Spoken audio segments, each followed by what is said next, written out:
And I heard that you guys have 100 people on your team now. That's incredible, Stanislav. You're Yes. killing it, man.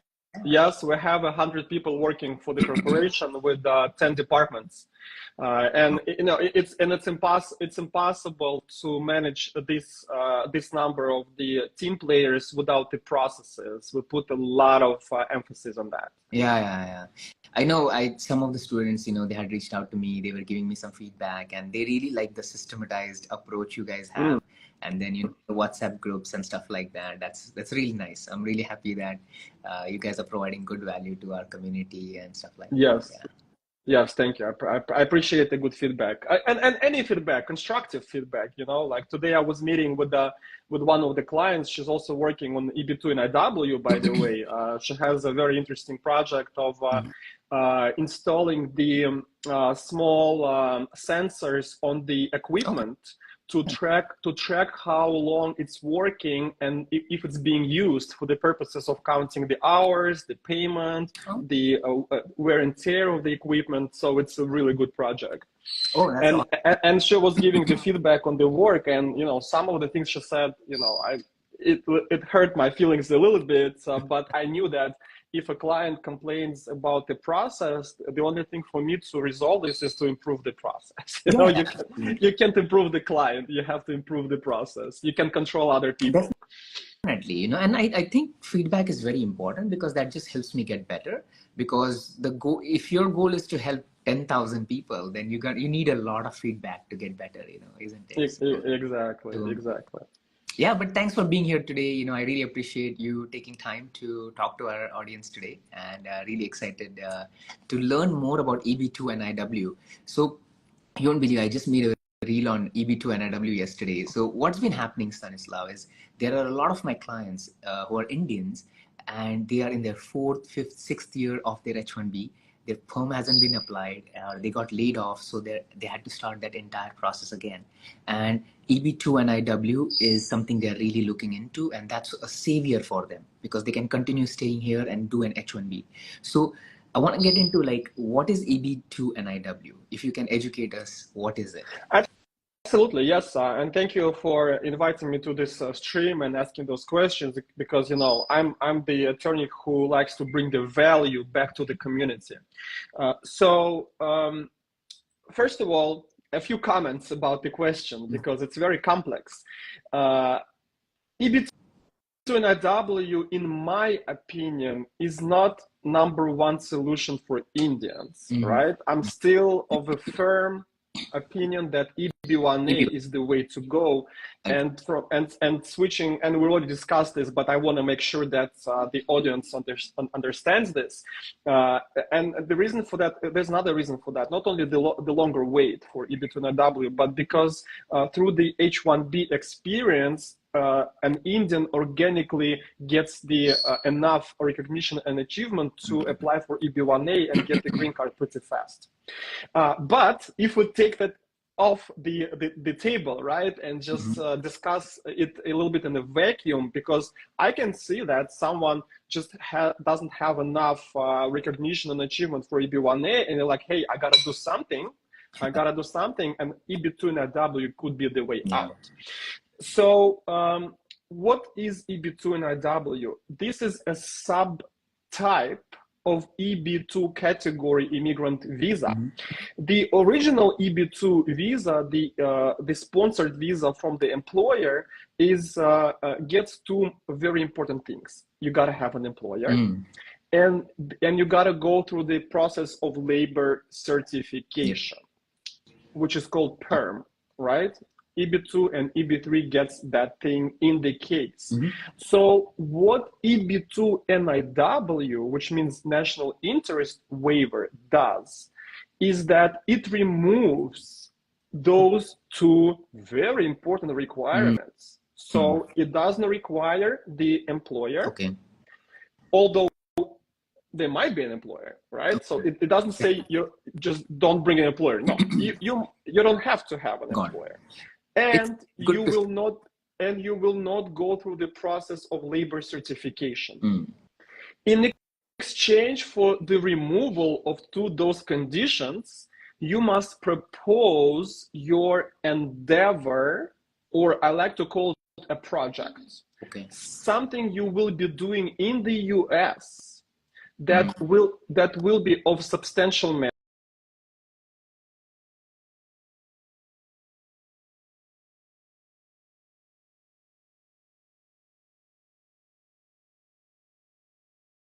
Problem.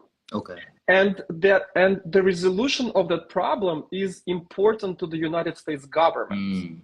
Okay, so the idea of the project should resolve some issues, the important issues. Let's put it this way. And also, you need to prove that you're well positioned to make that happen. So, what well positioned means? Two things. Number one, you have enough experience and everything from the past that puts you in this position to be able to implement. And number two, you have enough resources, knowledge, and maybe people and companies here in the US who will need your services or product, right? So it has two components to it. So to summarize, and I didn't mention the education because EB-2 requires education, right? So we gotta have education. We gotta have the project that's important to the U.S. government, and we must be able to realize this project. So, in short, that's what EB-2 NIW is. Okay, perfect. I understand. So, in terms of education, you mean a bachelor's and a 5-year degree, a 5-year experience, and a master's, and you don't need experience if you have a master's from US, right? Yeah. Exactly. We don't need experience with masters, but it's like almost impossible to get EB-2 NIW without that experience. So by law, it's not required, but it's required in a well position, right? In another criterion. So it's important to understand. Although I gotta say that I had cases in my career where we got approved for EB-2 NIW for students with only master's degree and very small experience, but enough to understand what exactly they're going to be doing in the US and how important that is for the US. Okay. I understand. All right. So another question I have, Stanislav, is seems like EB-2 NIW is about telling a story about you, isn't it? You have to tell a story that, hey, I'm going to work in this important project. Yeah. So, there are a lot of people who are just like IT consultant or something like that. They are very, it's very spread out. How do you get that story? How does your team help them build a profile? What happens? Can you explain this? Any case is a story, right? And I'm trying to make my memorandums, my memoranda, as not only satisfying the legal criteria, but telling the story to the immigration officer. So he could see also a person behind the paperwork, right? It's not just like, numbers and whatever, like there's a person behind it. So to open up this part of the petition, we of course need to show what has been done in the past, kind of, right? And we need to show through the recommendation letters and the expert opinions that this person is the one who really understands the subject, and he's really or she is really capable of implementing those things in the future. So it takes many instruments and tools to do that. I already mentioned recommendation letters, expert opinion letters. The business plan is a very important document, or a professional plan. There could be either or, right? The publications is important. The articles in the press, which we can help with, through the PR agencies and things like that. So it takes. That's why, and Omkar, you know it better than anybody. That's why. Before we start the case, there is a strategy for the case, a written strategy, the document that basically breaks down everything that needs to be done in order to get the evidentiary base to the level that will be accepted by immigration services. Very true. So, Stanislav, the question I have is like, let's say somebody has a master's degree and they have 1 or 2 years of experience, and their employer is not starting that firm for them, and they are panicking now, like, hey, I don't want to go wait for someone else, and so definitely EB-1A is a great route for them, but then, that might take them a longer time, right? Maybe a couple of years to prepare if they don't have anything, but then I know EB2 NIW is a little bit faster. What is like the timeline you think is a good estimate for an EB2 NIW? How fast can usually people be looking at it? So your question is going to the preparation Yeah. of the case, right? Because we know for good countries it's a year and a half wait after the approval, right? Okay. For bad countries, and I'm saying it in not in a derogatory way, but the countries that file a lot of cases like this, like China, India, Philippines, Mexico, they have much longer time. Like Indians have like about 12 years of wait time for EB-2 NIW. But as to the preparation of the case, and in the situation that you mentioned, right? So in your hypo, we have a person who just graduated with master's degree, has maybe 1 to 2 years of experience working for the employer. So in this situation, if the nature of the work of the employer is important for the US government, and usually all H-1B companies are on this level, right? Walmart, Visa, Amazon, Google, Facebook, all of them doing something important. So basically what that person can do, even with a small amount of experience, still claim that he has masters, that through his master's degree and this 1 2 years of experience, he's well positioned to continue to work in this company and to show the national interest through the work of the company, not the exact work of that person. Okay, so if that company doesn't want to, and the only reason they don't want to start EB2 case like the labor certification, because they don't want to, go through this process and recruiting and filing and attorneys and paying for advertising and this and that. Maybe the person leaves them, so they don't want to expend the resources on that. But if you tell them, hey guys, I'm going to bring you the petition, please at least give me a letter that you're going to continue giving me this job. That's the minimum level, so they don't even have to sign the petition. But if they do sign the petition, that's the second, that's the first best choice, right? So in this situation, it's kind of easy here to get that approval. Okay, got it. I'll tell you, Stanislav, the people who actually look for EB2 NIW in my audience are usually a lot of construction and civil engineers, because they work for cities, they work for government entities. So there are a lot of them who are already working for those. A lot of healthcare professionals, because they're working for hospitals or Department of Health and stuff like that. Oh, those are all good cases. They're all good cases. Incredible. I always tell them that you should. I'm in civil industry, and any work I do is usually for the Department of Transportation. Right. And so it becomes so easy. We can get a letter from our client. We can, any project you work, it's easier to get us those letters. Right. So those profiles, and then, the 4th, 5th, 6th year people are having some issues right now on H-1B. They are really struggling, and their interest is, I want something so that I don't have to be dependent on someone. Layoffs is a big issue. So a lot of people have started their green cards, and then, PERM has been stopped. Like top companies like Amazon, Google, they have stopped doing all of these. So these people are really looking into EB2 NIW for us right now, and so we are kind of like trying to help them with this thing right now. Yes, and those cases that you mentioned, the engineers, the healthcare professionals, the IT people, those are the best for EB2 NIW. Like this, hands down, this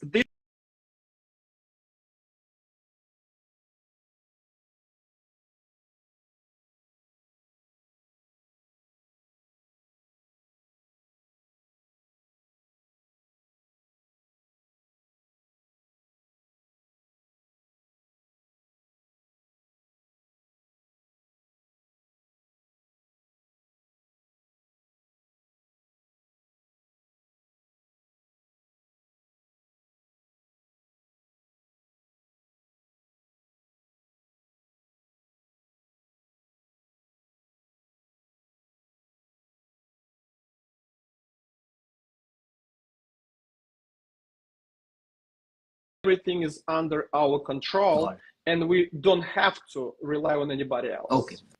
Okay, perfect, perfect. Makes sense, makes sense. So I want to talk about like the costs for this, Stanislav. Like, how much should an like individual expect? Like how are the process they can do? Can they do this themselves? Like, can they connect, with you or your team and do this filing themselves, or do they need their employer in this, or can their employer also pay for part of this? How can they work this out? Yeah. Right. So I want to make sure that I got you right. When you say file themselves, meaning without an employer, right? Yeah, like, That's what so you mean. can they Yeah, pay for it themselves without an employer, or can they also include an employer and maybe employer is both. willing to pay It, for that in certain cases? Yeah. oh, so that has no Okay. limit. That Okay. question has no limit because it depends how you're going to make this deal with anybody else, right? I can tell how our prices and structure, how things go. That's no problem. We're fully transparent in that case. Definitely. But as to understanding how a particular client is going to make a deal with potential employer, if that company is willing to sign the petition, right? Which is still much better than going through the labor certification. It's much easier. Then, of course, if you get that employer to pay for something, at least government fee or maybe some of the attorney's fee, that's great. That's great. Yeah. But I would never deny, if I was that person who would need EB-2 NIW, I would never deny an opportunity to get an employer signing my petitions just because they're not going to pay for this. I would pay for this myself because it's not an expense, it's an investment. Very true. Right? So I'm investing in my future, so I would totally cover the cost. But I know for a fact that some companies, they do share the cost of this process. Yeah, definitely. There are a lot of, especially like small companies, in construction and stuff like that.